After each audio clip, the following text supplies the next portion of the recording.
Sou o professor Vinícius Lemos e estou aqui no curso completo de procedimento comum no processo de conhecimento aqui do nosso canal, professor Vinícius Lemos.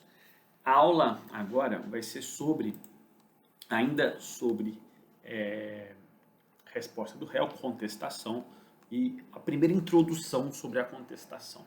A contestação, ela é a defesa efetiva, né? Nós já vimos em outras aulas que o réu pode se manifestar de diferentes maneiras, mas a peça de defesa, real defesa do réu, é a contestação, né? E a partir do artigo 335 do Código de Processo, você tem as configurações da contestação. Vamos falar sobre todas essas possibilidades, prazos, formalidades e tudo mais, mas isso no decorrer de várias aulas. Aqui vamos falar, primeiro, a contestação é a peça de defesa.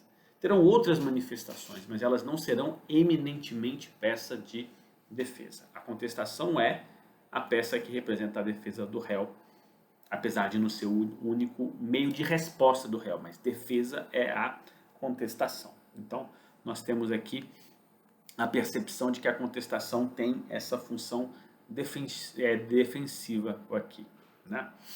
Depois, o que é o argumento na contestação? Falamos sobre as espécies de defesa. E isso você vai poder estrategicamente escolher qual defesa faz. Se dilatória, peremptória, processual, mérito, direta de mérito ou indireta de mérito. Isso a gente já falou. Mas em termos de construção, o autor tem uma causa de pedir. Tem um pedido contrário ao réu. E o réu tem que se defender em relação a isso.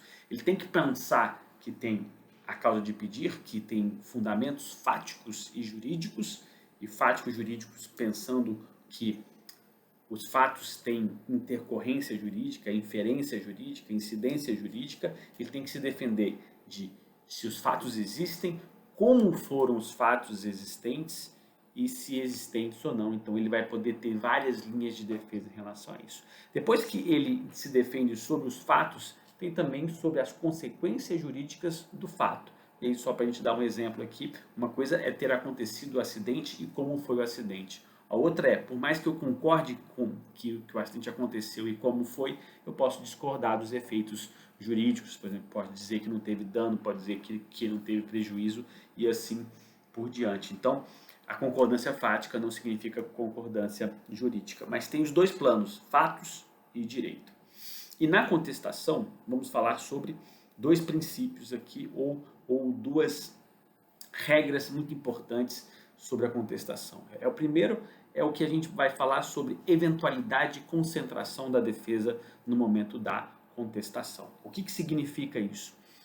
O réu tem somente um momento para contestar e se defender de maneira ampla no processo. É o momento da contestação. Então, esse momento, ele tem que trazer todas as defesas. Ele tem que buscar ali se defender de todos os modos possíveis. Ele não pode escolher uma defesa agora, porque se essa não der certo, ele escolhe outra depois. Ele já tem que imaginar a defesa que ele acha mais importante e as defesas subsidiárias. Ele vai ter que trazer todos os documentos possíveis, porque senão vai recluir em relação a isso, e ele vai concentrar tudo em um ato só. Isso é o princípio da concentração da defesa na contestação. E por eu concentrar tudo, eu tenho que pensar nas eventualidades. É um evento só a contestação, é um evento só de defesa, concentrado, então eu tenho que pensar se a minha primeira estratégia é boa, eu coloco ela, depois eu posso assim, se essa der errado, eu coloco uma segunda estratégia e assim vai. Então você pode ter diversas estratégias, mas como assim, Vinícius, em termos de estratégia? Vamos supor um dano moral, ação bem básica aqui, eu posso falar não teve dano, é uma linha de defesa argumentativa. Depois eu posso falar assim, se teve dano, o dano foi pequeno. Se teve um ato que pode caracterizar um dano, teve uma culpa concorrente, teve uma culpa exclusiva da vítima. Então, olha como a gente diz que, por exemplo, não teve fato, o fato não gera dano, o fato se gerar dano foi por culpa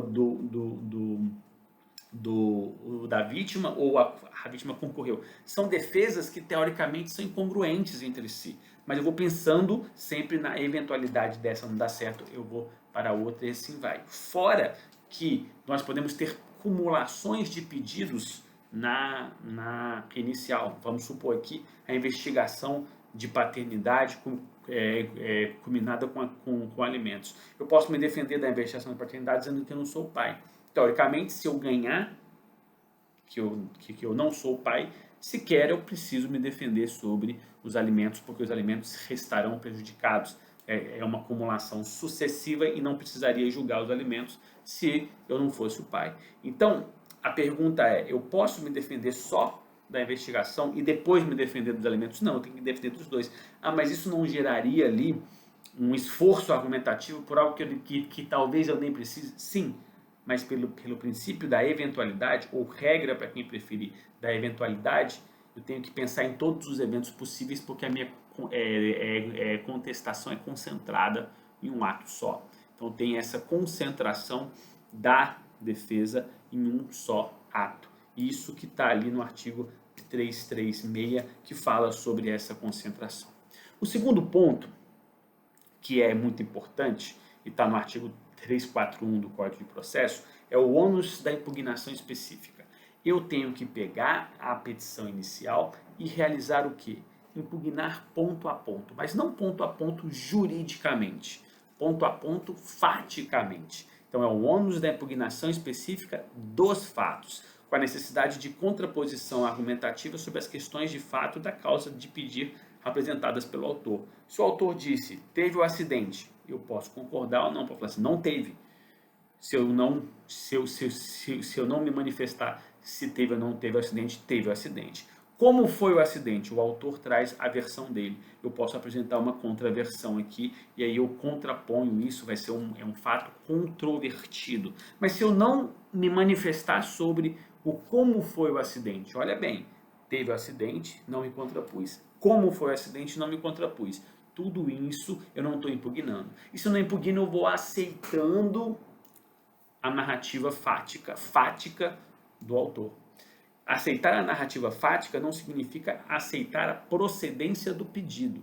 Eu posso concordar com os fatos e a questão seja meramente de direito. Vamos supor que eu tenho uma ação contra por aumento de salário que não foi dado no serviço público e o autor diz que não recebeu o aumento, o Estado concorda que não deu aumento. Então, no mundo dos fatos, ambos concordam que não teve aumento. A gente vai discutir a legalidade ou ilegalidade dessa omissão. Aí é somente no plano do direito. Então, o que a gente diz aqui é, na contestação você tem que pensar a sua versão fática. E a sua versão fática tem que contrapor a versão fática do autor.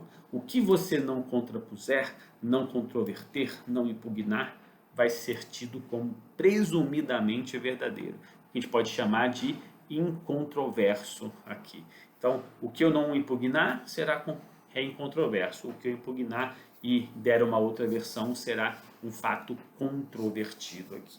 Então, essa que é a necessidade aqui. A busca pela impugnação específica para não gerar a incontrovérsia dos fatos não impugnados e a presunção da sua veracidade, que aqueles fatos serão tidos como presumidos aqui. Então, é justamente essa percepção. Porque o que eu concordar com o autor, ou concordar até por omissão, porque eu não discordei, eu não impugnei, não precisa mais ser um fato a ser provado. Se eu não impugnei como que o acidente aconteceu, ele foi nos moldes do que o autor narrou. Então, é por isso que é necessário que eu faça essa impugnação aqui.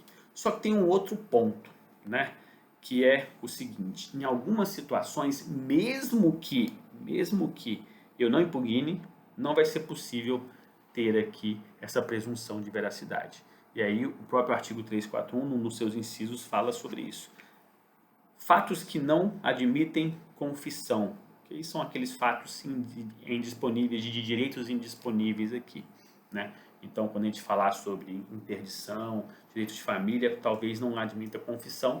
Se não admite confissão, não adianta essa falta de narrativa fática para que tenha a presunção de veracidade. E segundo ponto aqui, quando a petição inicial precisar de um instrumento que a lei considere substancial. Um exemplo, se eu estou discutindo uma ação de propriedade, muitas das vezes precisa da escritura pública registrada em cartório, registrada reaverbada em cartório. Então, se o autor fala que é dono, mas não traz esse registro no cartório de registro de imóveis, a averbação, não é porque o réu não impugnou que ele vai ser dono, né? Ou quando os fatos estiverem em contradição com a defesa analisada em todo o seu conjunto. O que significa isso? É o conjunto da postulação, né? É o conjunto dessa postulação que vai poder impugnar. Então, vamos supor que eu não especifiquei que é aquele fato, mas de maneira geral eu me contraponho. Nessas possibilidades aqui, eu vou ter a exceção ao ônus da impugnação específica. E ainda tem um ponto aqui, né? Que ainda tem esse ponto que é o quê? Quando a citação for presumida, ou seja, ficta, né? Quando ela for, por exemplo, por edital, vai ser nomeado um curador especial, ou um advogado dativo ou um defensor público. Nessas situações, não tem o ônus da impugnação específica e vai ter uma defesa genérica aqui possível de que se conteste genericamente. E aí não tem esse ônus da impugnação específica. Então, esses são os argumentos dentro dessa possibilidade aqui importante. Como que a contestação é construída? Com impugnação específica sobre os fatos, com todas as defesas possíveis pela concentração e eventualidade. Na próxima aula, vamos falar como que acontece e qual a divisão das matérias que eu posso suscitar. Se gostou da aula, se inscreva no nosso canal, clique aqui embaixo, dê aqui o like se você achou interessante e volte sempre para o nosso canal.